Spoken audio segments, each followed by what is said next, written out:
We got 3.5 minutes until we are getting underway. If you are sitting here watching us and hanging tight for those 3.5 minutes, feel free to throw an HT in the chat to enter into our HT giveaway tonight.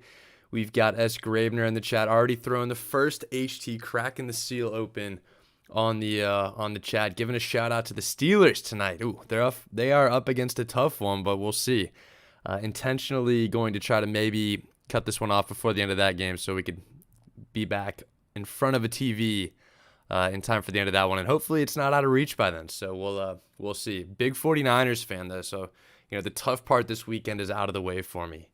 Great, I would say great, but not necessarily stress-free result against the Cowboys this afternoon, but definitely happy to come out with the win. So it's going to be a happy stream tonight. We've got 2 minutes 45 seconds until we get going.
All right, 5 seconds to go. Let's get it going right here. Welcome back. Let's get out of this. Let's get our HT giveaway tab going again. Where's the HT giveaway tab? It might be hidden right here. There we go. Let's delete out everyone that we had from last week. We had 37 entries last week. Let's see if we could do better than that this week. But scrolling up in the chat here while I do this, let me throw this on here so I can make sure. We've got S. Gravener, and I should have realized that when I click on the Google Chrome window that the chat's going to go with. So that's going back to another screen for now. We've got S. Gravener. We've got Electro. We've got Rain and Thunder. We've got Jay. Yeah, I don't know if that's correct. We'll see about that. We've got George Park. Welcome back again, George Park. 63. We've got SK in the YouTube chat. Let me scroll down this list a little bit more to make sure we've got everyone in there. And we've got DigiNet so far. So there we go. That is the beginning of our HT giveaway for tonight. And I see we've got a little more than 7 viewers, so don't be shy. Crack into that chat. Put HT in there if you would like to enter into the HT giveaway at the end of the stream tonight. There we go. We've got Jules dropping in on the Twitch chat. Welcome, Jules. And more for. I probably should have assumed that they were going to drop in at the same time. JJP in the YouTube chat. We're up to 10, and now let's get into it. So welcome back again for another weekly edition of our stock market scan. And if you are following along with us, or if it's your first time this week, welcome. But for those of you who have been following along, it has not been the greatest year for us so far. But that is one of the realities of trading. We are not going to hide our losses. We're not going to sugarcoat things. We are just going to present things as they are. And right now, they're not the greatest. We are losing money so far in the year. A couple rough returns off the bat so far this year that we're definitely going to talk about. But at the same time, with the strategy we're running, at the end of the day, we are very, very confident that despite how bad this has been going so far in 2022, that we are going to be okay. And why is that? If you take a look back to 2021, well, for starters, we pulled a 109% return, and we were not without our fair share of, rough stretches, right? This mid-February stretch that we had back in 2021, we lost about $17,000 right there. And that's pretty much, the equivalent of the stretch that we're going through right now. And I feel a little bit better about what we have right now as opposed to before because, back in February, the account that we're trading with had about, 110,000 and it got down to 93. Ours right now is taking a dip from about 177 to 160. So on a percentage basis, this is technically twice as big of a loss, but regardless, we were still able to make it back in 2021. But all that to say that even though we're off to a rough start so far this week, definitely underperforming at the S&P 500. Do not get me wrong. That's just all part of the reality of trading. And we are going to talk a little bit, about what's happened in the past and more importantly, what we're going to do in the coming weeks to make it all back and show why, above all else, a lot of these tickers that we're playing are generally going to be okay as far as where our break-even price is sitting and the plan that we have upcoming for it. So before we do that, a couple more names we're going to throw into the HT giveaway. We've got Corey Batenhorst in the YouTube chat, and we've got Bucky Fukumoto. Welcome to the HT giveaway, and welcome to the stream. Entries 11 and 12.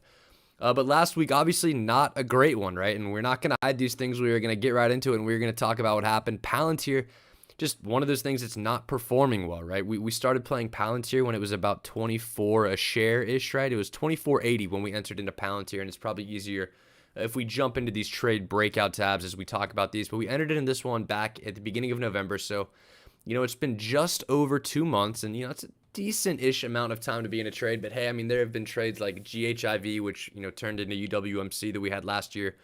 That was a 6-month trade for us. So, the end of the day, we have all the time in the world to make this money back. So, there's no defined timeline on our trades. As long as we're happy with the stock and the price that we have it at, we're going to sit back and let it happen. But basically, this is the scenario we've run down. We started playing Palantir at 24.8. We basically have 2,000 shares of Palantir now at a 2039 basis. So if it gets back up to 2039, we are going to break even on the trade. But obviously, right now with Palantir trading at 1601, we don't have the greatest profit or loss so far. But what's our plan? You'll normally notice, most weeks we're trying to sell covered calls, we're trying to sell cash secured puts.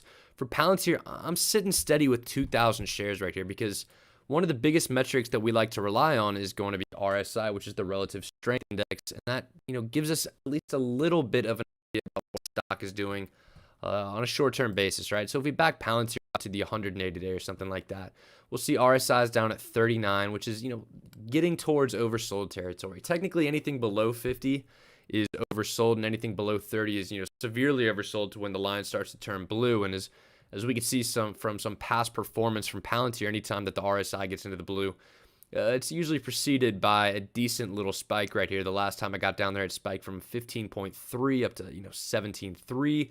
And now it's sitting back down to 16-ish level. But point being here, without a doubt, Palantir has been beaten down pretty badly. From the peak back in September when it was at 29, it's taken a pretty sharp downturn up from those earnings that they had at the beginning of November of 2021 and really has not been a lot of relief. Where historically, even if you look at the one-year chart or something like that, even when these things get sold off pretty heavily, this bottomed out at 20 before bouncing back up to 27, bottomed out at 17 before bouncing back up to 27, got back down to 20 before getting back up to almost 30.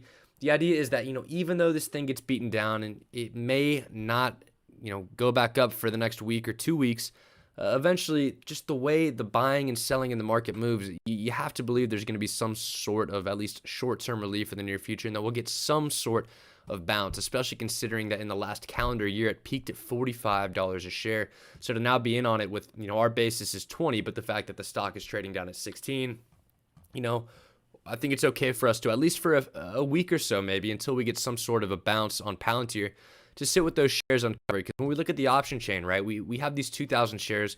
We could start to sell covered calls, but the question then becomes, where do we sell these covered calls at? And if we sell them at a 17 strike, we're only getting about 13 cents of premium, which is going to net us about, $300 on a weekly basis, but it really caps the gain on those shares. So if it ran from 16 back above 17, we would lose any potential upside past 17. And with how rapidly Palantir has moved over the last trading month, a bounce just back above this level in the next week doesn't really seem out of the question. So at this point, I don't think the premium is high enough for me on some of these options to want to cap my shares at such a low price. But the interesting part of that discussion is when we start to talk about the implied volatility. Back up to the 180-day chart here, you could see that implied volatility is at 0.72, and historically it's kind of traded between this 0.5 and 0.65 level. It's definitely elevated, and we could back the chart up even further to get our IV rank numbers in here. And IV means, as far as IV rank, it is where it is compared to the range of IV over the last calendar year. And back when it was at 45, obviously the implied volatility was way up there.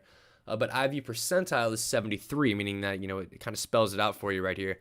73% of days, out of the last 252 days, IV was lower, meaning that this is relatively a decent time to strike. So with that in mind, maybe the idea is to take a look a little bit further out. Did we go a month out and we go out to a 20 strike where we could knock 24 cents off our basis and just kind of be confined to holding on to these shares for another month or so with that upside up to 20? That's a maybe, right? You're still only getting about 25 cents of premium on those, and with our break-even price, that still wouldn't even get us back down to a 20 break-even. So I think in general, it's probably best for us to sit back on these shares, wait for some sort of a bounce, and then after we get the bounce, that's when we probably are going to want to start exploring where to sell covered calls at to lower that break-even. Because even if we go 2 months out to March, you're still only getting 45 cents of premium on those 20 strike calls, which to me just is not a lot of money for tying your shares up for 2 months, especially when we've seen the kind of premium that this thing has the potential to offer on a week-to-week basis. So we're going to hang tight with that for now. We're going to see how that plays out. I'm never really one who's in favor of trying to time the market, but I think when you have a stock that's beaten up this badly, market cycles are market cycles, right? There's a lot of money coming out of these so-called growth stocks right now, but with how big of a drop-off this has been over the past year, coming from the mid-30s to the high 30s back down to 16 a share, a big drop-off like that can be pretty quickly preceded by a decent rebound. So we want to give ourselves potential to, take advantage of that rebound and collect profit on the shares if they do run back up into this, 17, 18, 19 level where there was previously a little bit of support. And I would not be surprised, to see in the next couple weeks make a move back up to this 18-ish level. So because of that, we're going to hold off on selling covered calls right now, wait for it to make that move back up to that level, and then potentially try to get back in on covered calls. But again, for how poorly this trade has gone from a stock action perspective, right? It dropped 35% on us in 10 weeks. Worst case is we get assigned these shares. We're holding shares at $20.39, and obviously that's a decent loss on paper right now. But if this thing pops back up to 20, like it's nothing, we could be in a situation where even though Palantir has dropped 19% on us, we're still pretty close to break even at that point. So that's the approach we're taking right there. We're hanging on to Palantir. And we had a similar approach with DraftKings, right? DraftKings was right here. It had a pretty significant drop last week. We could pull the DraftKings chart up again to give a little bit of color to this conversation that we're having right here. But again, another one of these stocks that you could quote unquote put in the growth stock bucket of stocks where there's been this huge outflow of cash. And to kind of comment a little bit more on the overall idea behind that outflow of money from these growth stocks and why I'm okay with playing a lot of these growth stocks around this level is, market cycles are market cycles. And a lot of people are going to say, hey, the Fed is hiking rates. That's probably not going to be good for growth stocks. But if we look back to the left, the first point I think is important to make is that the rate hikes that were coming up from the Fed in this year in 2022 were not a secret back in 2021. It's kind of been on the radar where the Fed has definitely communicated that they were expecting multiple rate hikes in 2022. So, this isn't surprise news, and you could definitely see that reflected by the activity in these stocks over the past year, right? I mean, DraftKings back in March of last year, just 10 months ago, was at $74 a share, and is now down at 23. So when people say, I think things could get bad from here for growth stocks, take a look at that chart, zoom out and look to the left. Things have already been pretty bad for growth stocks. And again, the idea is similar to Palantir. When you have stocks that are beaten up this badly, you've got implied volatility on a 1-year basis, or not implied volatility rather, but you have the RSI on a 1-year basis getting down to 33. And if we pop back the 180 chart, which is one of my favorite indicators, we get back to the blue on the 180 chart because RSI is at 32. A lot of these things are begging for a bounce. This thing was 64 back in just September of last year. That's 4 months ago, basically, from last Monday. And from there, it's taken a pretty much 75% hit on the stock price. So when the stock goes down this sharply over this short of a period of time, don't be surprised to see an equally sharp rebound, just back up to these levels that it was previously trading at and bouncing around at, and then the 30ish. To the 35, at the very least above 25. I'm not sitting here saying, by the end of the year, DraftKings is going to make a run back up to 40, 50, 60. Absolutely not. But with what we've been playing, there's great premium on these DraftKings puts. We were selling the premium, and now we're at a point on DraftKings where our break-even price, again, another one where we have a decent loss on paper, and we're definitely not going to try to hide that, but at the end of the day, we started playing this thing at 36. Our break-even is now 26. So in the 8 weeks that we've been playing it, we've basically manufactured a 27% cushion on the stock. Now it's dropped 35% on us, which is why we're sitting on that loss. But at the end of the day, our break-even price is basically at this red line. So if you look at this red line on a 1-year basis, we have a pretty favorable stock price, all things considered. And with that 180-day RSI in mind, we know how quickly, stocks tend to bounce off this. The last time it got this low, the stock bounced from 24 all the way up to 28. If we go the time before that, it, had a really big green candle from 26 up to 28. The time before that, we see a really, really large jump from, it looks like the 28 level up to 34, which is a $7 jump, or $6 jump rather. But, point being, when we see RSI get this low, premiums are decent on DraftKings, right? But our break-even price, again, is this red line, and it's definitely not out of the question to see DraftKings rebound to that level. So point being, at the end of the day, we took assignment on both the 28 strike and the 25 strike puts that we sold, which gave us this basis in the shares, and we are going to hold on to that and see what happens as this thing plays out with a 26.01 break-even price for us. And again, that 26.5 basis is just the average of the 28 and the 25 strike that we were assigned this on. So the average basis on these 2,000 shares that we are assigned on is going to be 26.50. So that is where the loss is coming from. And again, this thing pops back up to 26.01 this week. Guess what? We're pretty much dead even on the trade, and we're right back where we need to be, despite what would still be an overall 27% loss on the trade. But again, that's the idea behind this.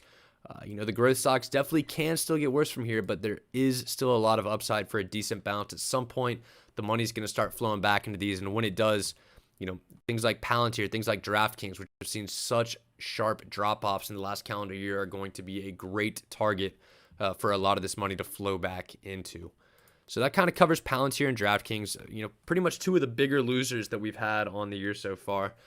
Two of the other larger ones are trades that are still a little bit a ways away from their conclusion. That's going to be our Affirm March 22nd 55 strike puts and our Roblox April 14th 70 strike puts. We've got some decent paper losses on these right now because we sold them for, I think 277 right here, and it jumped up to 427. And Roblox we sold for like 380, and it's up to 7-ish for those 70 strike puts, which has got us sitting on a decent loss because we sold a decent number of these contracts. But at the end of the day, the reason that we sold those so far out is because you take a look at Firm, even in the craziness of the market, right? We see implied volatility starting to spike. We see RSI getting decidedly down into the blue right here, down at 24. But at the end of the day, we sold these 55 strike puts on Affirm. So as long as the stock stays above this line right here at this 55 level, come March 18th or whenever, I think March 22nd is when those expire, we're going to hit max profit on them. So that's kind of the idea behind having a couple of those longer term trades in there with Roblox and Affirm. Roblox admittedly is getting a little bit tighter, right? Because our mark is at 70 and our break-even price is at 66, and this is where the stock is trading. But again, as long as this is above this red line, we are going to hit max profit on it. So we're going to hang in there on these. Let the market do what it wants to do. Really, really big drop to go from 141 down to 70. That's basically getting cut in half in the course of 2 months, which is some insane movement. A lot of precedent for the stock to be bouncing around in this 70 to 90 range. So we're counting on that a little bit for the upcoming couple months. But from a TA perspective, I like the way that this trade works out. We got some favorable margin on it. And at the end of the day, if we end up with Roblox shares at a 67 basis, I'm okay with that. And the other thing that we could do is, we could roll these out another 3 or 4 months for a bigger credit to get. And if we can get I think one good way to evaluate this is to take a look at the extrinsic value that's trading on a lot of these at the money options, right? So you could see, if you go 3 months out, which is, where we would roll it. If you look at the money, right, there's $11 of extrinsic value, meaning that is the credit that you would be able to get if you rolled these things, right? So even if a Roblox did finish up at 65 or something like that, and we were temporarily sitting on a loss because it gets all the way down here, which again is a pretty big drop, as long as that extrinsic value on Roblox persists and we can roll with that $10 extrinsic value, our break even, we're going to have to wait a couple extra months, but our break even will go from 67 down to 57. And we just play the waiting game again, right? We can roll these things on a 3-4 month basis as much as we want. Theoretically, we never have to take the shares. And the way that we like to line these up is, obviously you would never want to jump in on one of these when the stock's trading up here because there's a lot of downside. But when you see a stock that has some decent growth and some decent revenue numbers like Roblox makes such a fall, right? And it's fallen from 141 back down to, mid 90s is when we played it because that was kind of the top end of this support level that got broken through pretty quickly. But when you have that trade that you could set up and say, hey, this is a decent stock. I definitely would be happy to have it down here, but as long as it stays above this red line for the next few months, we make max profit. That's a pretty high percentage trade to set up. You sit back, you let it happen, and when April comes around, we will reevaluate and see where it is. But that's kind of the idea with the firm and Roblox. Again, as bad as the market has been and the fact that, we're taking a decent loss on these, right? We took about $3,600 worth of loss on those last week. Combine that with another $3,400 loss from the week before. One quick exercise I always like to do is that even though these losses are all unrealized, we know that as long as a firm stays above 55 and Roblox stays above 70, these are going to finish at max profit. So while we're down, 16.6K on the year so far, if we zero both of these things out, check it out. All of a sudden, we're back profitable, and it's like none of this ever happened. So, as bad as Palantir was, as bad as DraftKings has been, as bad as BKKT and some of these other trades have been for us as far as price movement is concerned, at the end of the day, as long as a firm and Roblox stay above those targets that we pointed out, and they currently are above those targets, it's like those losses never even happened. So that is kind of what we're going for by having two of those larger trades in the background to kind of help push along our profit and loss on a week-to-week basis as we try to manage some of these more weekly trades like a Palantir and like a DraftKings. But that's what happened there. If you take a look at Fubo's kind of the next one on the list here, right? We did lose a little money on that this week, but I think this is a great example of our HT wheel strategy effectively helping us manage our cost basis, right? If you're following us and you're following along on the Fubo trade, you know that we had a 14.5 and a 13.5 strangle, meaning we sold, we had 1,000 shares. We sold 14.5 covered calls on them. To give us 47 cents of premium, which is going to be $470 no matter what for us. And then we sold 13.5 strike puts, which was hopefully going to give us $440 as long as it stayed above 13.5. That didn't happen. Fubo has had a crazy slide, a 25% drop over the last 3 weeks on us so far, which is, objectively a very, very steep, crazy move in a very short amount of time. Yet, despite all this, and despite the fact that we jumped in on this Fubo trade when it was trading at 17.5, it's an opportunity where we identified that there was a really solid amount of premiums on a week-to-week basis, and because of that, we are now in a position where our break-even price is $13.64, and that's obviously not where the stock is trading right now. But the fact that we, in 2 or 3 weeks from starting the trade, can go from having the stock trade at 17.5 to having a break-even of $13.64 is very, very positive for us. And if this thing bounces back up to $13.64, we're breaking even on the trade. So that's where we're sitting at right now. And if we pull up that Fubo chart,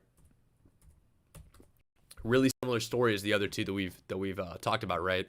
RSI on the 180 day is very, very low. We're approaching what you would think is some sort of a support level as they bounced off this 14-ish area back in May of last year. But one of those things where, even if this stock is going to, keep persisting on this downturn, and one, we don't think it will because they have streaming rights for the World Cup coming up this summer. So I think there's going to be a lot of decent buzz around Fubo in the coming months. So it's a stock that I'm perfectly happy to own around these prices. But again, even if it were to persist in this downward move, usually the move to the bottom isn't a straight line down. And we've already seen that demonstrated, right, by what happened back at the beginning of December, that even though it dropped all the way from 35 down to 16, within a week, it had already bounced back up above 20, from 16 to 20. So that's kind of the idea here, right? You can have a stock that's in a continued downtrend, but we're playing these things on a week-to-week basis. So even just a little spike back up like this can get us out of the trade with a profit, right? Even just a little spike back up to the 14 level where we have this red line here will actually make us money despite having played this stock on this pretty big slide that we started right around here. We've played the slide all the way down here. And as long as it gets back to this red line, we're going to make money. And that's the value of the HT wheel strategy that we're putting into play here. So that's going to cover DraftKings, all these up here. We have a couple more to talk about, but let's update that HT giveaway spreadsheet really quickly. Again, if you are watching along with us and want to enter into the HT giveaway, type HT into the chat and we will get you entered into this momentarily. But we've got J Gold 1235. What's going on, J Gold, as entry number 13. A few more here. We've got Ian Kramer in the YouTube chat, JW in the YouTube chat, Marvin in the YouTube chat, Juan Martinez in the YouTube chat, KB in the YouTube chat. What's going on, KB? Welcome back to the stream and welcome to our weekly HT giveaway. We have 18 entries going strong as we are coming up on the half-hour mark of this stream, and we are going to keep it going. We're going to try to quickly talk about a few more of these, right? And one point I want to make is, Affirm, Roblox, Palantir, DraftKings, Fubo. We know that we're sitting on losses for these, right? But at the end of the day, a lot of the losses in our strategy, we kind of consider them unrealized losses, right? Because we always have the potential, as we saw with Fubo right here, we always have that potential to keep lowering our break-even price and eventually, get out for break-even or get out with a profit. So we're trying to win every single individual trade. And while we may lose money on a week-to-week basis, like we lost money this week on Fubo, I fully believe that we can get back to break-even on Fubo this next week. And then all of a sudden, it's like those losses never even happened. But in the meantime, we have several other trades that we've been opening and being careful to conserve our buying power and strategically use as the market turns against us, right? If you take a look at something like these open puts, the Wish that we had last week, SoFi, SPX, Zynga, Space, these totaled up for a profit of $2,300 last week. And obviously that kind of pales into comparison to some of the larger moves that we had against us and things like DraftKings, like Palantir, Roblox, Affirm, you name it, we've already talked about it. But the idea is all those losses are temporary, unrealized losses, whereas these gains, this $2,300 that we locked in between Open, Wish, SoFi, SPX, Zynga, Space, those are done. That position is off the table. That profit is locked in. And once we start breaking even on some of these individual trades, you're going to start to see that compound and build on each other. So while the number is really, really gross right now, you just got to, I say it so often, you just got to sit back, trust the process. Remember what happened in 2021. We definitely had losing weeks. We had 1 week in 2021 that was worse than the beginning of this entire year so far, by far on a percentage basis. And despite all these little bumps along the road in 2021, we ended up with a 109% profit. So sit back, trust the process, understand what we're doing here. And, as long as you are not in danger of being margin called, as long as you're not investing money you can't afford to lose, and as long as you have sufficient buying power on the sidelines to either take assignment of some of these positions or, manage some of these positions as they move against us, you are eventually going to be okay. The downside when things turn against us in our strategy, we just get stuck. It just turns us from traders into investors momentarily. And when you're long on the stock market historically goes up, you're going to be okay. It may not be next week. We may be read through the rest of January. But, I think at the end of the year when we look back at this, it's going to look a lot like some of these other little bumps in the road that we saw in 2021 and be just that, right? A bump in the road. It just so happens that it's happening in the first 2 years before we had a little bit of an opportunity to build up some profit. But again, before I kind of finish out this last week, the idea of catching this rebound, right? We have uncovered Palantir shares. We have uncovered DraftKings shares. As quickly as these things moved against us, it's sometimes fun to play the game of, what happens if these things start to bounce back. Like if Palantir gets back to the 17.5 level, if DraftKings rebounds to 25 or 26 or something like that, all of a sudden, just from those two moves, we've already undone what happened last week. If Affirm gets back down to 3 and has a good run and Roblox gets back down to 5, all of a sudden, we're quickly approaching break even on the year. So while we are at a bad number right now, several of the positions that we have open can very easily be rectified and bring us back to that break even just as quickly, as it took us down below it. So plenty of optimism for what we're currently holding, especially the fact that a lot of these are uncovered, right? I mean, it's kind of a stupid thing, but sometimes I like to play the game of, what if DraftKings really just kills it this week, springs back up to 30, has some sort of good news, and all of a sudden we're making 13,000 on DraftKings and we're profitable on the year and have a 3% return. And, it's just things like that, right? And there's nothing stopping DraftKings from running back to 30. Is it likely? I mean, absolutely not. But is it possible? Definitely. We want to leave that possibility in play, at least until we get enough of a rebound on some of these names to start comfortably selling covered calls again above our cost basis. Fubo can collect us about $1,000. BKKT, we can start making money back on that. Peloton, Corsair, you name it. Just bit by bit by bit, we're going to start making some of these trades back. And I'm very, very confident that by the end of the year, this is going to be a green number. It's been 2 weeks so far in 2022. We have another 50 to go, luckily. So, hang on. This is more proof of, trusting the process. We've done it several times before. We've been here before. Nothing we haven't seen before, and it's definitely nothing that we can't come back from. But finishing out the weekly recap, because I've got some really interesting stuff that I think we should look at for the upcoming week. Some really cool stuff with option scanners that we've been working on for the past week, and I want to share with you guys. But let's finish up this weekly recap from last week before we get into that. Robinhood is definitely a good one to talk about as far as trade management, right? It's another one that we got into just 2.5 weeks ago when Robinhood was trading at 17.8.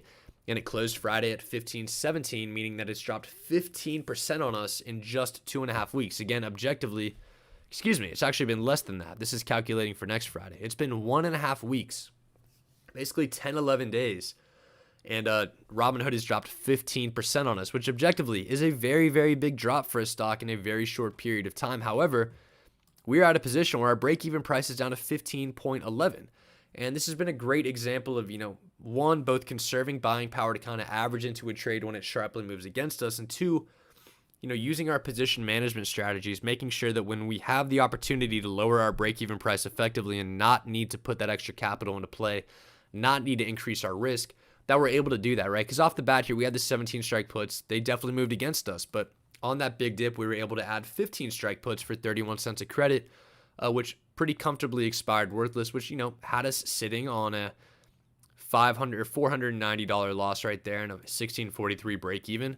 But from there, what are we able to do, right? We were able to roll these 17 strike puts down to 16 strike puts, and that got us 84 cents. It was rolled down for a debit, but, if you quickly want to do the math, rolling down by $1 lowers your break-even price by $1, while rolling for a $20 debit increases it by 20 cents. So we had a net decrease of roughly 80 cents, which you can see right here in our break-even price. And then again, we always love the opportunity to roll down and out for a credit as opposed to increasing our position. And that's exactly what we did, right? We rolled down and out, from 16 to a 15.5 strike, and rolled out in the sense that we rolled from current expiry to 121 this upcoming Friday expiry. And for a credit in the sense that we bought these back for 88 cents and sold the new ones for 92 cents. So what that does is, again, remembering that we lower our break-even price by the difference in the strikes when we roll down, so 50 cents right here, and in addition to the credit, which is 4 cents. So we lowered the break-even price by 54 cents on this roll, and we accomplished the goal of keeping our position size the exact same, so there's no additional capital at risk, and we have a break-even price below the current price of the stock. So we are in a situation where even though Robinhood has decreased 15% on us in a week and a half, we still have the opportunity to even make money on it. We still have about $300 or so of upside on this. If it goes back to the 15.5 level, and then eventually we can get that money back, call the trade a win, add that to the winners list, stack that profit, and move that capital somewhere else. And again, one of those things where if Robinhood bounces back up, right, we could jump back into Robinhood. Even if it goes back up to 16. Now, on a weekly basis, there's some really, really nice premiums that we could take a look at. There's 1% ROR all the way down to 14. So even if our 15.5 strike puts that we have sold for this week do expire worthless, I'm perfectly happy to jump back into the trade around these, the mid-teen area and run the exact same process again. Because, with the amount of premium that we have right now, we already definitely have proof of concept that in, 10 days, we were able to lower our break-even price by 15%. So with the amount of premium that these options are currently offering, very, very manageable for us to, defend ourselves against further dips on Robinhood, or, just cash in on max profit from some of these premiums that it is offering. But that's how we managed Robinhood. Moving down the list, BKKT is one that we're just going to keep moving the straddle along. We rolled it down to a 6-strike straddle for the following week. Open, Wish, SoFi, SPX, Zynga were all great examples of trades that worked for us, right? We kind of packed up this $2,000 of profit, took it off the table, got that buying power back, and we're moving on to next week. Peloton was one we tried to do something similar to what we did with Open, Wish, Zynga, you name it, where after the market had dropped a decent amount, we tried to sneak another $350 of profit, but it, quite frankly, didn't work. But the example, or the great thing about our strategy, right, is if we pull up Peloton, you can kind of tell the story of what's been happening here, right? You got a stock that was trading at 130 back in, June, July of last year, has already dropped down to 30-ish. So, implied volatility over here is getting pretty high. RSI is definitely begging for a little bit of a bounce. And if we go back to the last 20 days, we jumped in on this trade last Thursday at around the 33-ish level and said, hey, let's sell 32 puts. It would probably be pretty tough for it to keep dropping, but it did keep dropping, and that's definitely one of the risks in the market, that the stock keeps moving against you. But with that risk, one of the great things in the market and the great things with our strategy is that even though this little, you can kind of call it a cheeky little trade that we tried to sneak in at the back end of last week didn't work off the bat, if we go to this Peloton breakout tab, it was very easily managed, right? So we had this number right here is incorrect. It should be, never mind, what am I doing right here? This should be 32 minus that. So our initial break-even price, I don't know what I just did. I think I just hit page down. There we go. So our initial break-even price was $31.65, right? It finished below that, so we had to take a little bit of a loss off the bat. But again, thinking back to how we managed that Robinhood trade, we can roll the strike down, we could roll it out, and we could roll it for a credit. That is always going to be option A. So again, we rolled it for a credit in the sense that we bought these initial puts back for 67 and sold the new ones for more than that. And we rolled it down in the sense that we closed out 32 strike puts and sold 30 strike puts, meaning that we have an even lower profit target for max profit. And the great part about rolling things for a credit is that, on these 32 strike puts, if we sold 10 of them for a 35-cent credit, that's a potential for a $350 max profit. When you roll for a credit, you increase your amount of potential max profit by the credit. So while we initially had a 35-cent or $350 potential max profit, we were able to roll for a 12-cent credit, meaning that we increased our potential max profit by $120. So as you can see modeled out right here, we now have a potential max profit on the trade of $470 if Peloton just stays above $30 a share. So you can see if it drops all the way down to, I typed in 39. If it drops all the way down to 30, there you go. You can see that we will have been in a situation where over 7 days, over a 7-day period, right, between January 13th and January 21st, we could be in a situation where over that time period, Peloton has dropped 10.45%. But in spite of that, we're still making money on a bullish position, which is about as good of a value proposition as you pretty much can ask for, right? The fact that even if a stock, I guess maybe backing up the way to phrase it is, as long as a stock doesn't drop 10% on you in 8 days, you're going to make $470. We love that value proposition. That's what we got in on. And rolling down and out makes it very, very safe. So I think one little area and type of strategy I may try to target in the future is remembering the fact that, we sold this on a Thursday, right? January 13th was a Thursday. So we sold it with, 1.5 days until expiry. And with that, it took a pretty big initial move for us to lose money on the front leg. But now that happened, with that big move that usually creates or maintains some of the implied volatility that we were initially trying to target off the bat. And just in that 1 or 2 short days, we're able to roll down and out normally pretty effectively. So we either have a 1-day trade where it stays above 32 and we take home $350, or we have an 8-day trade, which is kind of, plan B, the backup, where we roll down and out, we can take $470 home as long as it stays above 30, and even lower profit target. So that is what we're going for with this trade. And again, these returns are really, really nice relatively. On a fully cash secured basis, that'd be a 1.62% return, which over 1.1 weeks is annualizing to over 100%. And that's typically, we like to target that 1-ish % plus return on risk, because that gets us to that triple-digit annualized return number. And that is definitely playing the way that we expected, or the way that we hope for Peloton. So definitely hoping over the next 4 days 4 trading days, that is, because the market is closed tomorrow. One important point to make, but definitely hoping that over the next 4 trading days, Peloton's going to hang tight above that 30 level and we can take home money, lock in even more profits, get more buying power back, and move on to the next one. But, that's kind of the end of it, right? That we got down to the bottom of the list. A little bit of a bump. I'm not going to harp on it too much more because I think we definitely talked about how this is something we've seen before in 2021. And even despite the times that we saw it in 2021, we still took home a return of over 100% in 2021. So, this is one of the realities of trading. It's not something we're unprepared for. It's something I'm definitely excited to, a little bit of a challenge, in 2022 to try to turn it around and say, hey, we started the first 2 weeks off like this.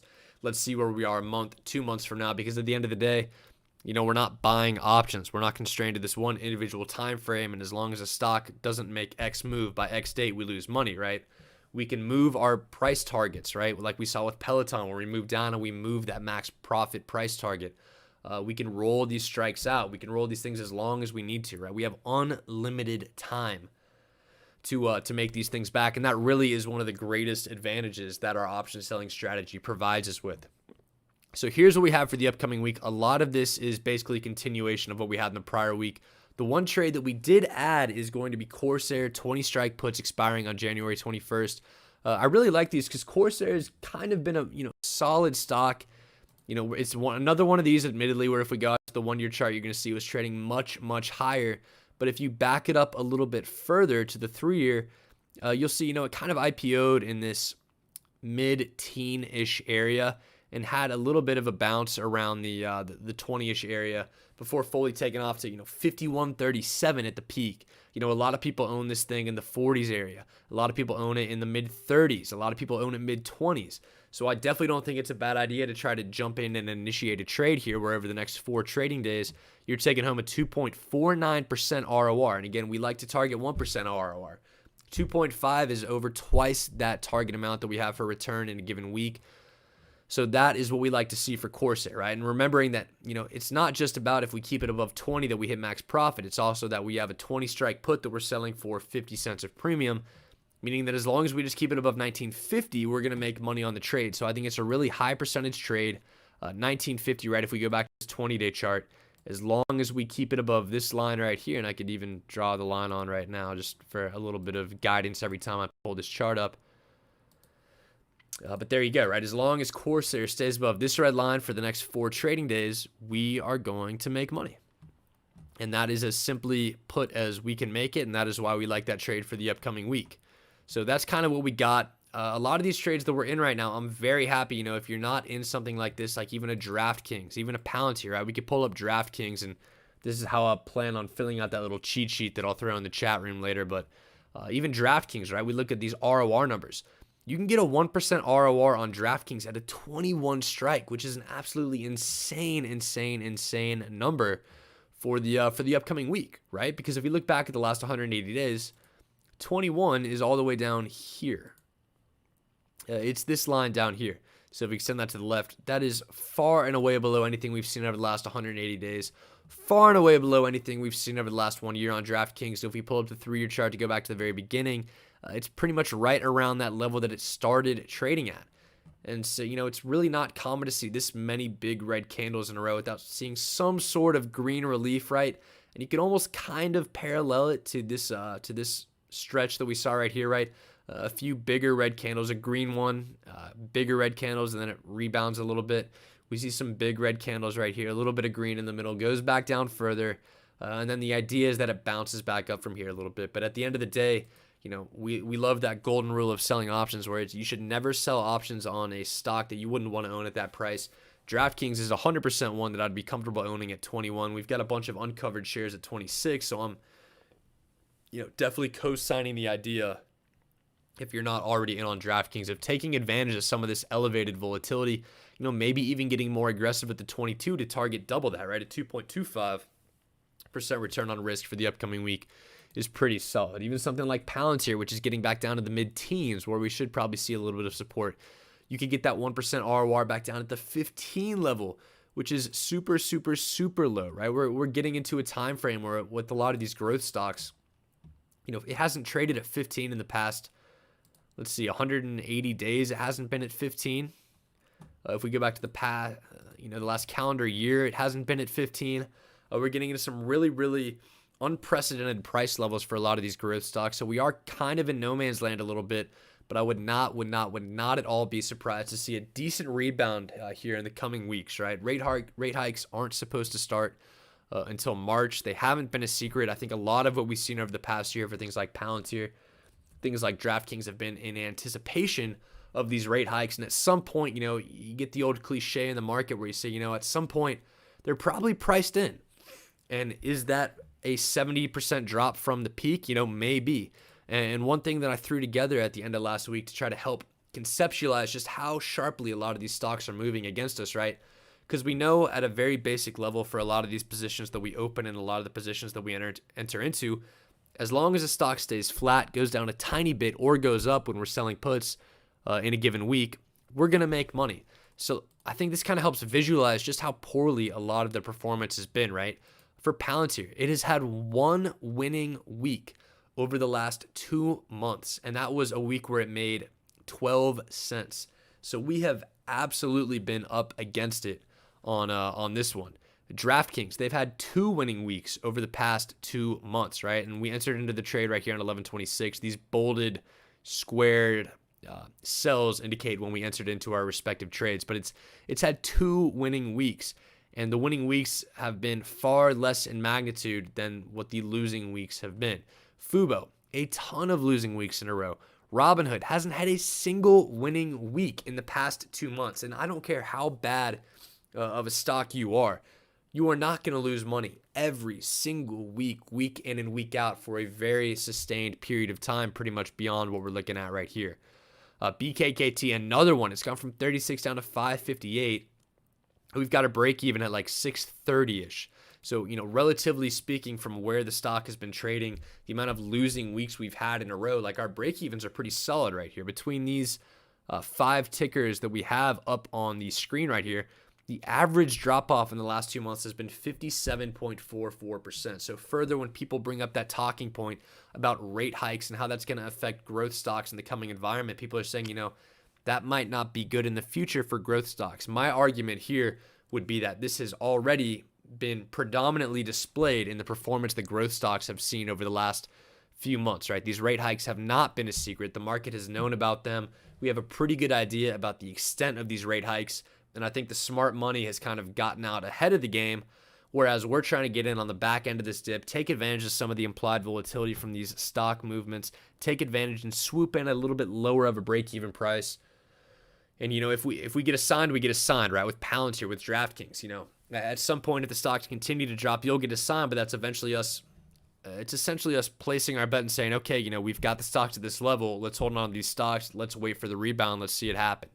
But again, really, really uncommon to see this kind of sustained downward movement in the market the way that we've seen lately. So unusual. That's why we're confident at some point it'll turn around, right? We're not expecting things to go up like $1 million in the next week, don't get me wrong, but even a little bit of relief will go a long way as far as, bringing some of these trades like Fubo, DraftKings even, Robinhood, some of these trades to the finish line to where we can get our buying power back, get out for a profit, and then keep the train moving. So that's kind of where we sit with that. A lot of these, Corsair is obviously the only new one right here. Things like Palantir, things like DraftKings, things like Fubo, things like Robinhood. We're continuing to play them because we like the premiums on them. So if you're not in any of these trades as far as suggestions and talking about scanning through the stock market, selling cash secured puts on these decently out of the money, targeting that 1-2% ROR on a weekly basis is probably a pretty good place to start. Now, I did mention at the top of the stream, we're doing some really cool stuff, I think, lately with option scanners and integrating those into our Discord. So let's talk a little bit about that. But before we get into that and, kind of start talking about what I think will really be the next big step for us as far as providing you guys with data to help identify real-time value for making and identifying some really good potential options trades, let's get back to the HT giveaway. We left off at KB in the YouTube chat. So after that, we had RNPF08. In the Twitch chat, we had Aaron Scarborough. In the YouTube chat, let's scroll down right here really quickly. We have PDog1967. Welcome back, PDog. And we've got Boston13 in the YouTube chat. So that gives us 22 entries in the HT giveaway so far on the night. If you are watching along with us and in the chat, feel free to drop an HT into the chat and we will get you entered into the HT giveaway at the end of the stream tonight. So there you have it. That's our setup for the upcoming week, right? We played the game a little bit earlier about, what if some of these things bounce? But again, I think the most consistent way to evaluate your profitability on a week-to-week basis is, what would happen if things stood exactly still? I think we definitely get a little bit shaved off here. I think we definitely get a little bit shaved off here. Palantir is going to stay still. DraftKings will stay still. Fubo, the 14 strike calls are going to expire worthless. Those will expire worthless. These will expire for about, I think, 437-ish cents a piece. BKKT, these will expire worthless. These will expire for, they'll be worth like 40-ish. Peloton worthless. Corsair worthless. So there you go. This is the position that we have ourselves in at the front end of the week if everything were to stay dead flat, and we'd be taking home a 3.04% return on the week, which does some serious damage into that number that we have on the year so far. And again, that's just if things stay flat. If we actually get some movement back in our favor, right? If Palantir gets back up to 17, if DraftKings can, not even, because we have the stock performance right here, right? It was trading at 27 at the beginning of last week. Even if it just rebounds to 26 and doesn't even get all the way back up there, that's another big move in our favor. And all of a sudden, we're dangerously close to a break even on the year, just if we get a little bit of a move in our favor. And then we can kind of take that momentum and keep it moving, right? Because again, we still have some pretty big residual numbers here on Affirm and Roblox. If we zero both those out, all of a sudden we have a really respectable year-to-date return and a really nice profit off basically a small rebound or little to no price movement on a lot of the stocks that we're playing. So we're still in high percentage positions. Do we have a little bit more risk on the table? Absolutely we do. And that's just kind of a product of the way that the HT wheel works, with kind of averaging down, taking assignment on shares at some point, and just kind of rolling with the punches a little bit. We could absolutely have the market move against us this next week. Futures are down, 0.24%, which really is kind of nothing. I think those will continue to trade through tomorrow, so we'll have a decent idea of what those look like before the market opens on Tuesday for us. But the idea is this is just all kind of by design. The number's big and scary right now. We've seen bigger and scarier numbers before, so we're not worried. I'm confident in the strategy. I'm confident in what we're hanging on to, and I'm confident that this needs to be updated to say 116. There we go. But yeah, I'm really happy with what we've got. But let's talk a little bit about, besides what we currently have right now, how are we going to find more? And before we do that, a very, very quick nightly self-promo session for HT Premium, right? If you are following along with us, want to know where we get our trades from, and, maybe not the 2022 trades because they have not done the best so far, but again, in 2021, we've seen this happen before. In 2021, we still managed to take home a 110% return, despite some seriously similar bumps in the road, and all of that has been tracked on a weekly basis here. But if you would like access to every single trade we make, as we make it, in addition to access to a group of like-minded, intelligent, and successful option sellers, hop on over to hourglass-trader.com. Hit that HT Premium button right there. What are you going to get with that? We have several different benefits. Free trial for a week. There's no financial commitment up front, so you could try it out for a week, see if it's for you. And I know a lot of our members, maybe not the ones who have joined in 2022, but historically have made more than enough in their free week to pay for the subscription. So no financial commitment up front, but what do you get?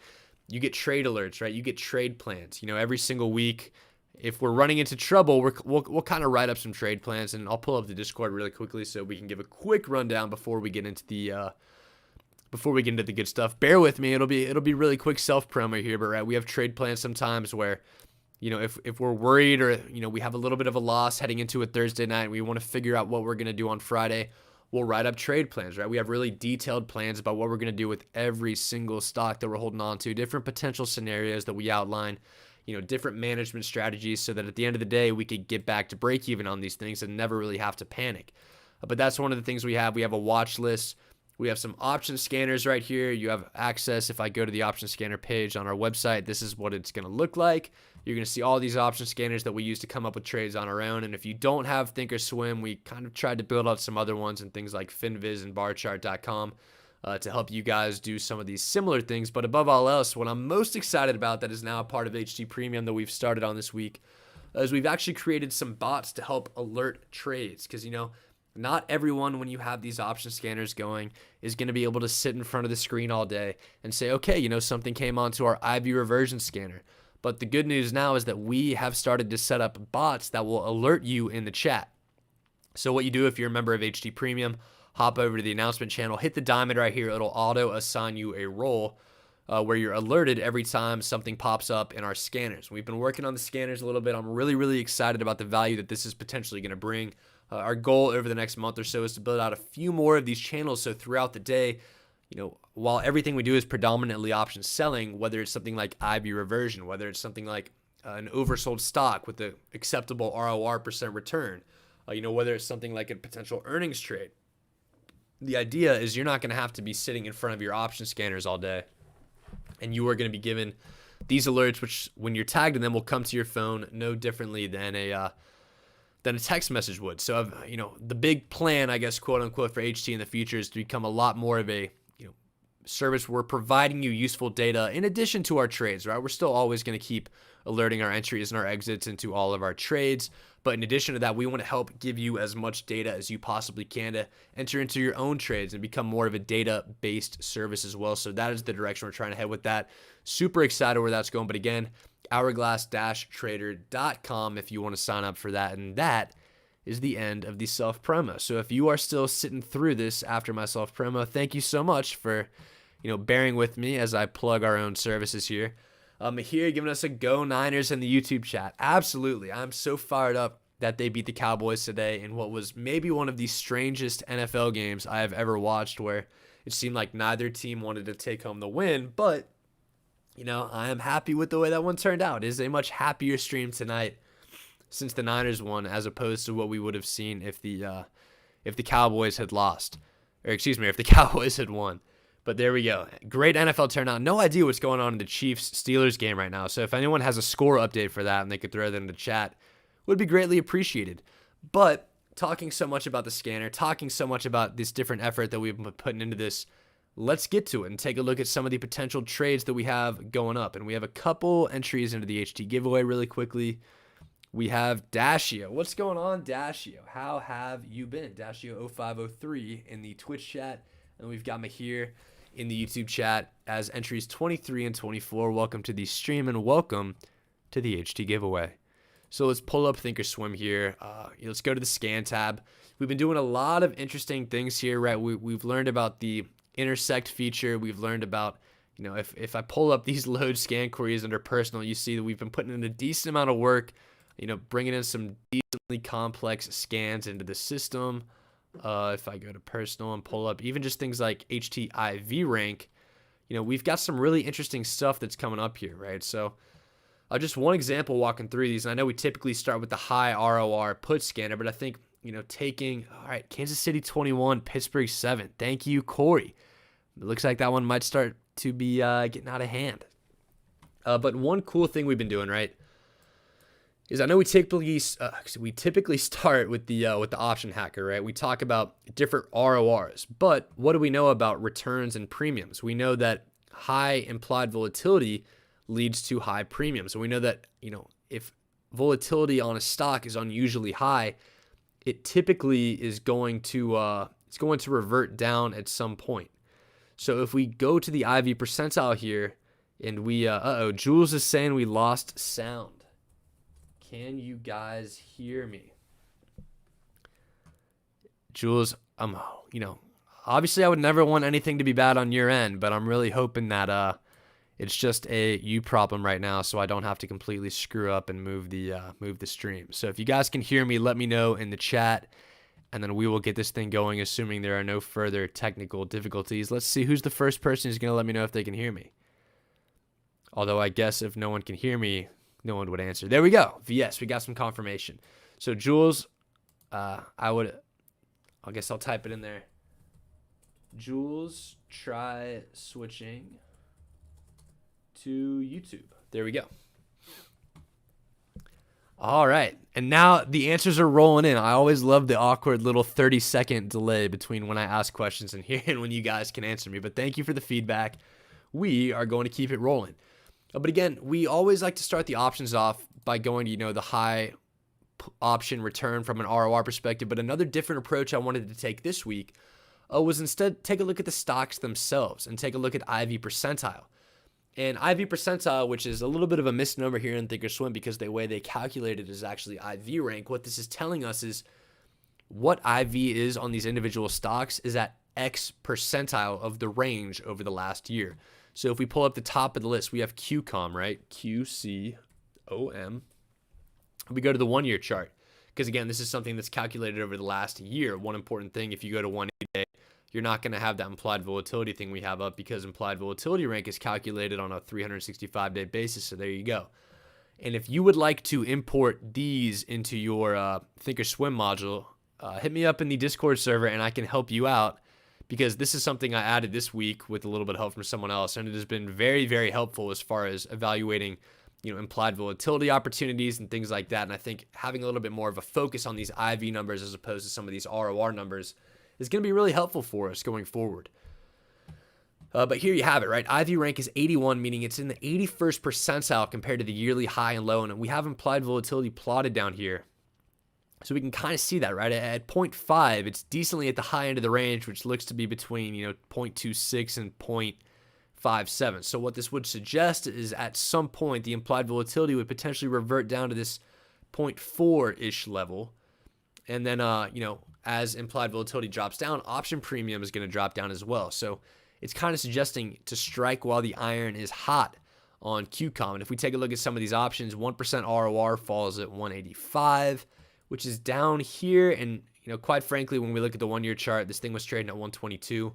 185 is not a price I would be comfortable holding this thing at, especially with how quickly we've seen some of these higher flying names drop off over the last 3 or 4 months. But again, the scans are just scans, right? We can go through these, evaluate implied volatility. We can maybe filter these even further to provide some sort of maybe RSI constraint to say, hey, this indicates at 59 over the past year that QCOM is a little bit overbought. So maybe not the best point for an entry. But we can also scan for things like RSI. And, I don't want to do this right now because when I run 2 monitors on my computer, unfortunately, and I try to add an RSI scan, it actually freezes Thinkorswim, which is going to totally screw up the entire screen. But we can talk a little bit more about it in the Discord server. I'm definitely planning on making a few more option scanning videos because I think that's an area we're definitely trying to build out a little bit further over the next month or so to help us find a little bit more diversity or have some more, some more backing behind our plays and be a little more confident and have some more factors working for us, I guess, if that makes sense.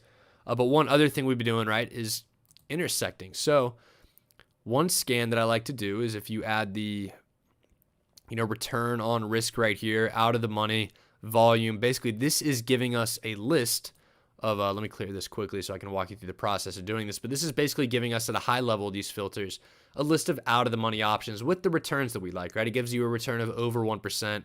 It's 0.01% out of the money, so you're getting out of the money options. Over 10 volumes, so you know that at least someone is out there trading those today. And within 30 days to expiry, so you know that with this scan, you'll get the weekly expiries, but at the same time, we know that there are options that only have monthly expiry options. But putting this to a max of 30 will ensure that we don't miss out on those. And then a bid minimum of 0.01, because sometimes you'll have weird erroneous results on there where the bid is 0. But again, at a high level, if we scan for that, it's going to give us all these results and basically just a huge 5,000 option long list of stocks with pretty high RORs and, that are out of the money. But, what do we want to do? If we take a look at this IV rank scanner, we want to only target stocks that have maybe implied volatility rank above 70%. So what we could do is go to Option Hacker, press intersect with, and go to our personal, where is it? The IV rank scanner. I think that's what it was called, right? What was it called? IV rank scanner. There you go. And now we could intersect it with that, exclude futures. So theoretically, when we hit the scan button right here, what it should give us is out of the money options because that's what we have, but it'll only give us out of the money options based off the parameters of this scanner. So it's going to give us out of the money options for stocks that are above 70% IV rank. So we're going to run that scan again, and I'm doing this live, so I'm really hoping it gives us some results here and I don't look like a total idiot. And there we go. We've got some results. So for example, AMD is showing up on here because there is some really high ROR. These are out of the money. And because AMD, theoretically, when we bring it up here, is going to have an IV rank, there you go. Its an IV rank is 81. So that tells us that, everything on this list right here is a stock that has an option out of the money and has an IV rank above 70%, indicating that, it's a historically decently pretty high implied volatility, which if we take a look at the blue line charted down there is accurate. So that is one cool thing that I learned about scanning this week, because sometimes when we pull up these high ROR scanners, we get thousands of results, right? And we pull up the individual charts and say, oh, this is overbought, this is overbought, this is overbought. Using the intersect with feature can kind of help us cut through a little bit of that complexity and get right to the bottom of it, saying, okay, these are overbought, XXXX, right? And again, even this one, we still have 268 results, and it looks like this is largely impacted by the fact, and we could blow this up to 500 so we get all 268 in here, but largely impacted by the fact that, we have stocks that offer weekly options and we're pulling all the weeks in. So we can mess with this a little bit more and say, okay, let's bring this down to 7 and talk about what we have expiring in the upcoming week. And all of a sudden we now only have 83 results. And you'll see something like BBIG, which has a 15% ROR. And again, that doesn't mean we have to sell the one right at the money, but these are the kinds of IV reversion type opportunities that we're looking for, right? You can see a clear increase in implied volatility, which we've seen previous increases in implied volatility, which inevitably revert back down to the mean. Another increase in implied volatility, which inevitably will revert down to the mean. However, I think the price risk on this one is a little bit too much for me. You could look back to 2.5 and get, that 2.5 is not bad. I will give you that. With the implied volatility as high as it is, you could basically set up a trade where you get our 1.5. You could get our 1. I can't speak right now. I guess we're an hour in. This is typically when I start to lose my words. But you could set up a trade where we get that 1.5% ROR that we like to target, just as long as it stays above 2.5. But if you look over the past 20 days, right, 2.5 is here.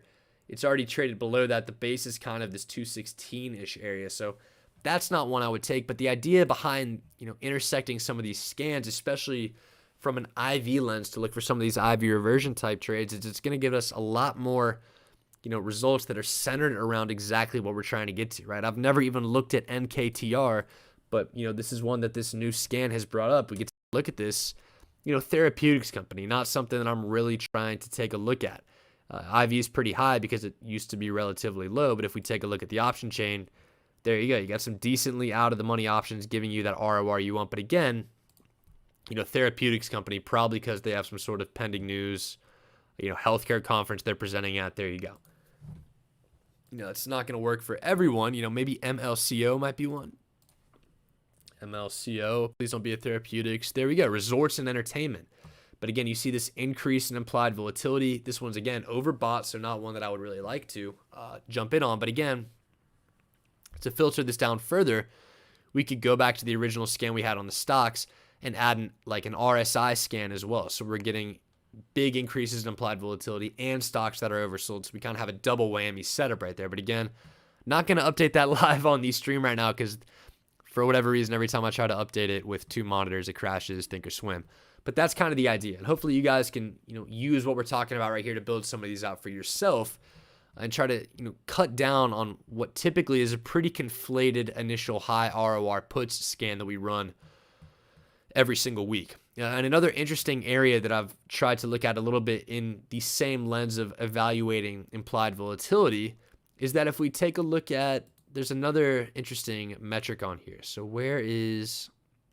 there we go, the IV change scanner. And again, nothing complex yet. I'll build these out a little bit further. But the idea is they had this really interesting metric under study called implied volatility change. And implied volatility change, when you think about these IV reversion trades that we're targeting, implied volatility change is really what we want, right? We want these spikes in implied volatility. So you could find stocks where implied volatility has spiked 50% over the last day. And if we run that scan again, we could have IV percentile as a column that we sort by. And then we could look at something like, I don't know, RAAS. I've never seen RAAS in my life. But if we take a look at it, there you go. Big jump in implied volatility. But it's one of those where if you look at the options chain and you pull volume in, you're not going to have any volume here. So that's why we go to the option hacker, and then we run this scan to give us options that are out of the money and have volume, which this one wouldn't have, so it would eliminate that option. But then instead of intersecting with the HT IV rank scanner, we could intersect it with the IV change. And then we can get this list of 64 stocks whittled down to have options that are out of the money with the volume and give us what we want. So if we intersect that, we run the scan, we are going to get, drumroll please. Please give me results. There we go. We got 4 of them. So, kind of interesting, right? We have ADCT, APPH, Vnda, ZYNE, all stocks I have never heard of, but kind of fit the bill. And obviously volume isn't through the roof right here, right? We see 20, 20, 22, 12, not objectively good at all. So again, some of these IV reversion trades, some of the best ones, there may only be 1 or 2 a month, but the idea is that as we build kind of more complex and more specific scanners and link them up to the bot that we have that updates you guys in our Discord server, which I already closed the tab on, you won't have to worry about, running all these scans against each other one after one after one. The idea is in our Discord server, we're going to have channel, and it's going to provide alerts for all of these types of things so that throughout the day when something lights up on this scanner, because sometimes it's kind of rare for one of these to pop up, you will be notified and won't have to worry about the complexity of setting all this up. Or if you're someone who, I don't have Thinkorswim, I can't run these scanners. If you're in our Discord server and you have access to those trade alert channels, you will not have to worry about your lack of access to Thinkorswim because we will provide the results for you as they pop in here. But again, let's look at something like ADCT, for example. ADCT, this theoretically should have a spike in implied volatility. There you go, decent spike in implied volatility from 0.6 up to 1.6. So this is exactly the type of stuff we're looking for. And we know that since we ran the scan where we intersected it with our out of the money option scan, if we go to the option chain for ADCT, there you go. We've got the metric that we want. There's some volume, right? The volume isn't great, but it's out of the money, offers greater than 1% ROR. And these are the types of opportunities we're trying to uncover. But again, this is a therapeutics company. We try to stay away from those whenever it's in the conversation of some sort of, binary event. And IV reversion typically is started by a big spike in the price of a stock. So again, that's another maybe more specific type of filter we could put on as we build some of these out. However, that is the idea behind what we got going. We can go back to the scan real quick. APPH, I don't think that's a therapeutics one. We can take a look at this one, for example, right? App Harvest, big spike in implied volatility back on Friday, going from 0.7 to over 2. It basically tripled implied volatility. And we know that with our scan, we are going to get options that do what we want them to do. So there you go. It closed at 402. We have a 4-strike put, which is out of the money, provides a 4.58% ROR over the given week, which, assuming you could get like a 15-ish cent premium right here, they give you a 385 break-even price. 385 break-even price comes right here for the next 4 days in the market if you zoom it out to 180. Not too bad of a deal, all things considered where this thing has been. And again, implied volatility is high. This thing has weekly options. If you get a 385 break-even price, you could sell an at-the-money call for the next week for 20 or 25 cents to get back down to a 350-ish break-even price. This one isn't great. These aren't all going to be great, but that's kind of the idea. The fact that when we intersect these scans with each other, it gives us, one, a really, really nicely cut down list of stocks, and two, it kind of cuts to the chase about what we want to typically look for. We could look at Vnda. Let's finish this list out really quickly because there's only 4 stocks on it. But Vnda, there you go. You got this spike in implied volatility that we normally like to look for. It's somewhat oversold. It bounced a little bit off this 14 level, but overall over the last 180 days, looks like it's trading a little bit lower. There's tiny volume. But again, you get that greater than 1% ROR out of the money. This is a pharmaceutical company, so I want nothing to do with it. But let's look at the last one, ZYNE. I think this one is probably not a pharmaceutical company. It is a pharmaceutical company, so ignore everything that I'm saying. But again, the idea is, there you have it, right? It's 3% ROR, and I think on the stock hacker, we may be able to exclude certain industries from the scan, right? Because we have industries coming up here. We could sort by biotech, pharmaceutical, yada, yada, yada. We may even be able to cut it down even further. However, I'm a little bit hesitant to do that sometimes some of our best IV reversion trades, like with ALEC, for example, one that I remember off the top of my head, with this one right here, and you see the big spike in implied volatility on this big green candle where we were able to sell, I think, 20-ish strike puts on this big spike. But some of the best trades that we have are biotech trades because, up in this time window, this time frame right here before the big green candle, that is when there's uncertainty because there's a binary event coming up. We'll remember and, probably remember a little bit better after I actually get around to making the video about the IV reversion trades. But, one of the criteria that we like to look for is good news causing a spike in the stock. So if you're post binary event on a pharmaceutical company where there has been good news, you check the box right there. You're no longer worried about that risk of, bad news messing things up. You know that it was trading around here. There's good news, so theoretically it should be worth more. And this type of implied volatility lets you still options around this level still. So I'm a little bit hesitant, I guess, circling around to my original point, a little bit hesitant to avoid, excluding biotech stocks from the scanner, but maybe we could have a separate stock or separate scanner that's only biotech. There's so many different ways you can go now that we have this intersect with feature. We could throw so many different scanners on here. Really, I think it's something we could have definitely an open discussion in the Discord about as far as building these out is concerned. But, moral of the story this week as far as using the scanners is we are super excited about the value that we are going to be able to provide in the Discord server with some of this stuff. And I'll pull it up really quickly just because I want to illustrate it as I talk about it. But, starting small with implied volatility reversion just to ensure, proof of concept that, building out a bot is something we were able to do. But, we had a super basic IV reversion stock scanner last week just to test this thing out. And it would pretty much, I think, just pull in stocks that had greater than 30% moves last week. But it works. It alerts things in a very, very timely manner. And once we get the, scans intersected and parsed down to, points where we're getting really, really condensed lists of options, I think there's going to be some really, really good value as far as scanning an IV reversion, as far as scanning and things outside of that. Like, we could look at IV rank and things like that, and we could look at RSI, and there's so many different technical indicators. We could maybe get MACD in there as well. Any technical indicators that people can use to trade, we can set up alerts off of to kind of help maybe pick rebound locations or try to identify areas of support or potential resistance on stocks. And I think everyone who's following along with HT Premium is going to be very, very happy with some of the value as far as these option alerts are concerned as we try to build them out over the next few months. But with all of that said, and the little quick rundown we gave about intersecting and narrowing down some of these option scans, let's actually do a quick scan of the high ROR, without earnings. Let's take a look at what we got. And a very, very, very long list this week, right? BBIG, ESSC, CKPT. I have no idea what a lot of these tickers are. So, we could maybe even intersect this one with. Let's see what happens if we intersect this one with IV rank really quickly. See if this cuts this down to get some meaningful results for us. There you go. We're down to 50 of them. MLCO, SKLZ. Let's look at SKLZ. This is one, used to be a SPAC. We swear off SPACs around 10 a share, I think. Let me make sure this was a SPAC. There you go. There's that pretty much tail at about the 10 level. And there's a reason we swear these things off at the 10 level. It's because they always pretty much inevitably drop down below that 10 level. But now that it's down at 6-ish a share, looks like it may be starting to form a little bit of a bottom. We definitely see implied volatility ramping up, which IV rank right there, 74. That's what that intersection on the scan has helped isolate for us.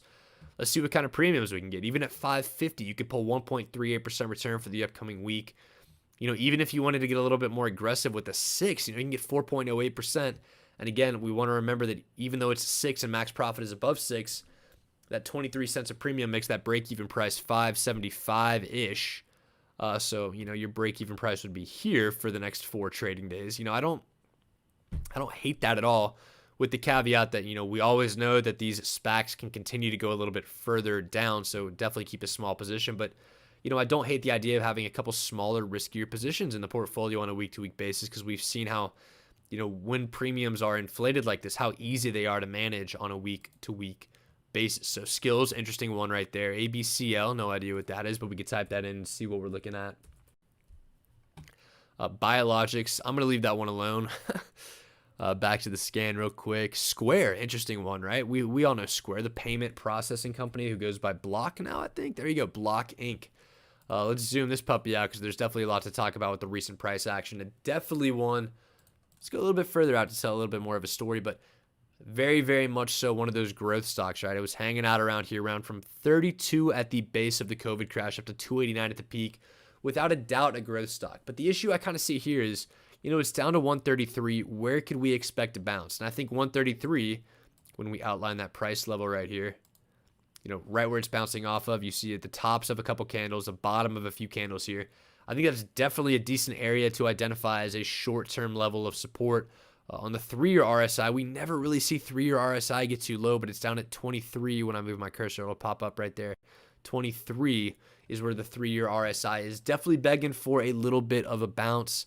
I mean, we can take a look here and see what ROR is looking like. And this is, there's some decent ROR here, right? Let's bring up all strikes. Let's see how low we can go and still get 1%. 124, we can still get 1%. So you get a $9 cushion for the upcoming week. And, the MMM right here is $2.44, which would suggest that, there's a very, very big advantage to option sellers for the upcoming week as compared to the expected move of $9 a share.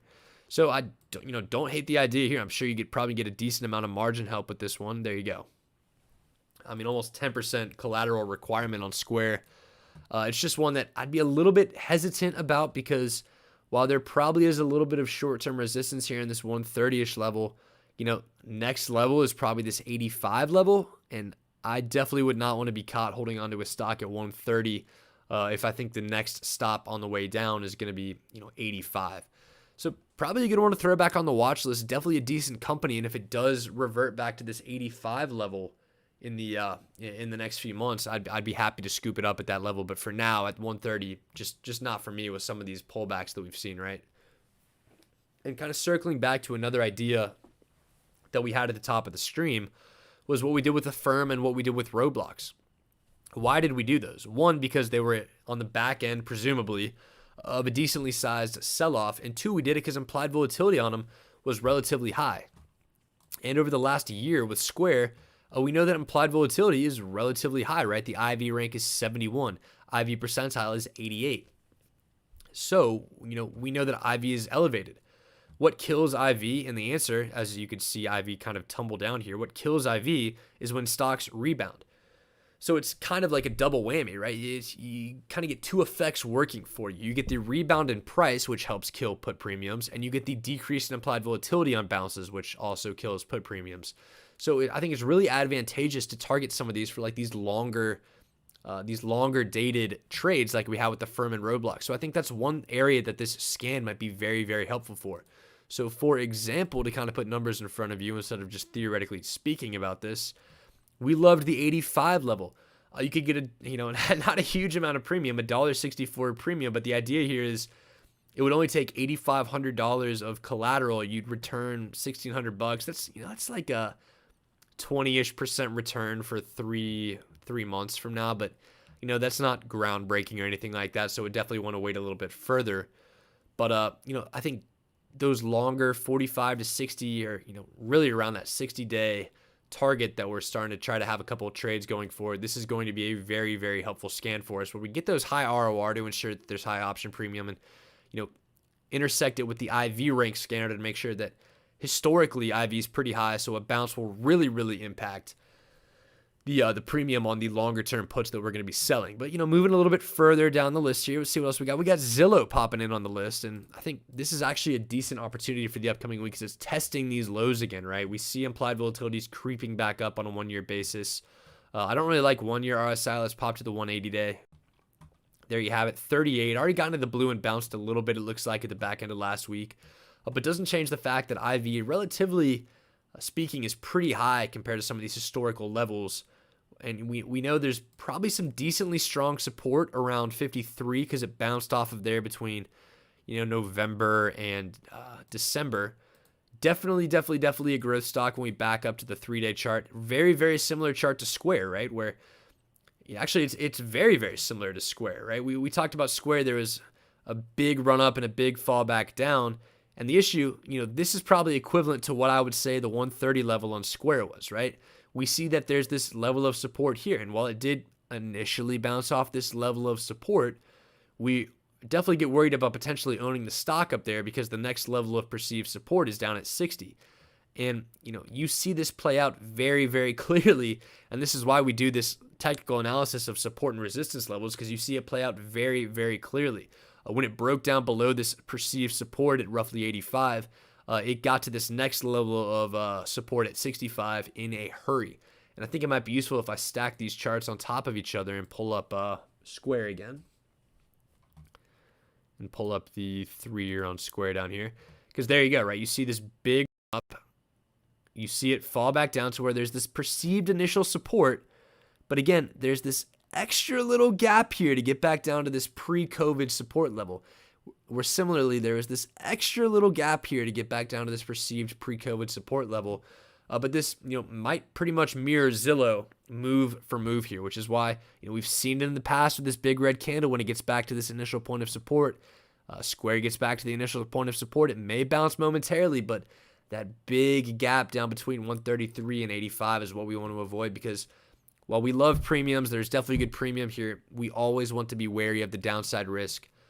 That is what we saw with Zillow, and we were able to avoid. That's what we're seeing with Square. I think a great, comp to pull up as far as why we're trying to avoid that. But let's get back down to the Zillow chart. And there you have it. But again, it's back down to this pre-COVID-ish level of support at 52. Where's the next level of support here? That is a little bit tougher to say. You can maybe see some at 45-ish, but nothing too strong until 30. However, I think that 50-ish level of support, with how beaten down Zillow's gotten over the past year or so, maybe some decent opportunity. Let's take a look at the premiums. You can go at 52-ish, which is probably that level of support for 1% ROR. Not terrible. Market maker moves telling you there's only going to be a 61-cent move as opposed to the $3.50 implied move. But, Zillow, not a bad option for the upcoming week. And this, again, coming off this little scan that we're throwing together.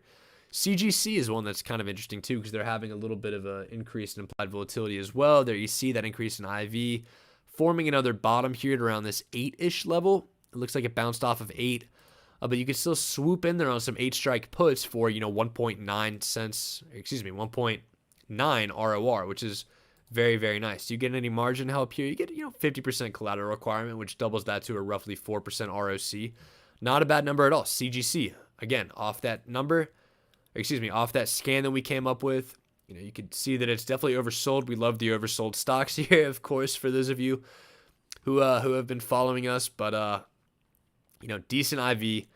Love where RSI is at. Looks like it's creating a support level at 8. You go right back to the support level at 8. You see 1.9% ROR. I think that's an easy add right there if you're looking for a trade to add in your portfolio. But, happy with those. We'll definitely keep talking more and more and more about these scanners, because I think there's a lot of value in us sharing our trades. But again, to continue to harp on the point, I think it's very, very valuable if we provide you guys with the tools and provide some more data to help you guys make some other decisions as well, just outside of staring at the stocks that we ourselves choose to trade. So definitely keep an eye on that if you are in our Discord server, because I'm super excited about that. But we are at the hour-and-a-half mark. We are going to try to wrap it up here. We're going to put our very last entries into the HT giveaway here. So if you are where to go? If you are on the stream right now, you want to enter into the HT giveaway, this is your last chance to type HT into the chat and get your name entered into the HT giveaway before I buy a little bit of time here while I type some names in and try to give people some more time. But Mahir was the last person to enter into the, into the giveaway. There we go. We got VS in the Twitch chat as our next entry. Let me scroll down a little bit further to see who else we've got here. We've got Cliffo. Welcome, Cliffo. How we doing? We've got VS again. I love that you're making sure we got you. We got you, VS. And then we've got Will Stock. Who's Stock? There we go. Good question in the chat from JJP. Any news on BRPM?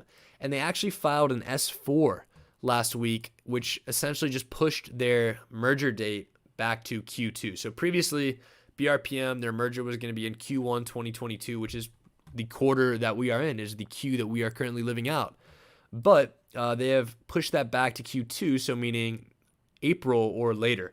So, good for us, right? Because the stock's basically at that net asset value of 10 a share. But now we get 3 extra months until at least April to keep holding on to those shares and just see if anything happens, right? So that's a good one to hang on to. And again, with how quickly futures have been moving around, they were down 0.25% when we opened up the stream. They're only down 0.13%. Definitely still time to turn around, have a green week. I think we're definitely due for a bounce in the growth sector, specifically a very, very sharp bounce, right? Because some of the biggest bounces come off some of the biggest declines. Pulling up DraftKings to illustrate that. And we have seen some of the biggest declines in stocks like DraftKings. I don't know what's giving me the X on the cursor. There we go. But, big drops like this lead to very, very big bounces, right? We saw a similar really, really steep drop back between March and May of last year, where it went from 74 down to 40. And then over the next month or so, it rebounded from 40 back up to 55, which is a roughly, 40% recovery off the lows. Now, we're not asking for a 40% recovery. We just, we just need the thing to get back up to 26 to rebound. But again, despite the losses that we have on paper right now, very, very confident in where we stand with a lot of our bases. A lot of our bases. I probably should get the plural of that word correct, but there we go. I think we've got everyone locked into the HT giveaway. We've got 27 entries. We're a little bit short. I think we're losing some believers after the tough start to 2022, but we'll do the giveaway. Thank you to everyone who stayed onto the stream. Hopefully this week goes a little bit better for us in the market so we can, attract some more people back and get back to the 37 number in the old giveaway. But without further ado, let's go here. Let's type in the random number generator. And again, I do not have the ability to chat you guys through Twitch or YouTube. So if you win the HT giveaway tonight, it is up to you to reach out to me. You can do it through Discord, YouTube, Twitter, you name it. Email hourglasstrader@gmail.com. But if you win the raffle, reach out to us and we will get you set up with the Yeti HT branded tumbler that we are giving away in roughly 10 seconds. So we've got 27 entries. We're going to do a random number 1 through 27. As always, drum roll please for the HT giveaway. We have a last second entry. We have a last second entry from Tom Halpenny. I feel like we got to let him in. He did it during the drum roll. So sorry to kill the suspense. Tom, parentheses, party pooper, for killing the drum roll and the suspense that we have built up. But, good luck to Tom at number 28. So we're changing this to 28, and now the entries are final. Here we go. Drum roll, please. And the winner is number 6. Congratulations to SK. Let's go, SK. Welcome to the winner's circle. Congratulations. SK has been a loyal subscriber, a great member of our Discord server, and I always love to see the active members of our chat taking home the prize. So congratulations to SK. Shoot me a message and we will get you your very own HT branded Yeti tumbler sent out to you when we get them in, which I think is supposed to be this week. So if those of you who are watching have won a previous giveaway, I think we're supposed to receive those this week, so we should be able to get those sent out soon. But congratulations to SK, and thank you once again for those of you who have joined us on our weekly stock market scan. Obviously, 2022 has not gotten off to the best start, but we've spent basically 90 minutes telling you why it's going to be okay, why things are going to get better, and most importantly, how a lot of the data that we provide you guys with as part of our HT service is going to get a lot better as well. So we're looking forward to that. Always looking forward to a rebound in the market. I'm very, very optimistic about the future, and in times like this, that's kind of all you can ask for.